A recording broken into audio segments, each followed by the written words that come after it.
আগে ভাবতাম কি ভাইয়া যে ও যদি চাকরি ছেড়ে দেয়, বিজনেস করে, আমিও বিজনেস করি, দুইজন বাসায় থাকবো, মনে হয় এনাফ টাইম পাবো, গল্প করতে পারবো, ঘুরতে পারবো, কয়েকদিন পর পর যেতে পারবো এখানে সেখানে ঘুরতে।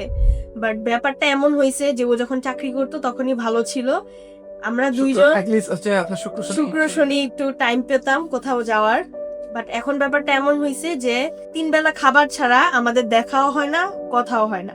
আমি ওর সাথে কি কি কথা বলবো আমি নোট করে রাখি। ট্রু ভাইয়া, ওর সাথে আমি কি কি কথা বলবো বিশাল বড় স্যাক্রিফাইস হ্যাঁ বিজনেসের জন্য।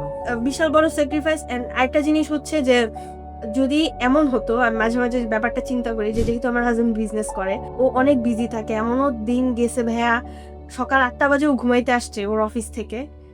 এমন যদি হতো আমি কিছু করি না, আমি জাস্ট র্যান্ডম হাউস ওয়াইফ, ওর আর আমার রিলেশনশিপ ঠিক থাকতো না। কারণ আলটিমেটলি আমরা মেয়েরা ইয়েস, আমরা মেয়েরা যারা কিছু করি না তারা চাই যে হাজবেন্ড আমাদেরকে টাইম দিক, বাট আমরা আসলে বুঝতে চাই না যে সে চাইলেও দিতে পারতেছে না। বাট এখন আমি বুঝি বা ফিল করি যে পসিবল হয় না। গত 3 দিন যাবত আমার আম্মু আমাকে কল দিচ্ছে, আমি জাস্ট কেটে দিচ্ছি যে একটু পরে কল দিব ফ্রি হয়ে, বাট আমি ফ্রিও হচ্ছি না, আমার কলও দেওয়া হচ্ছে না।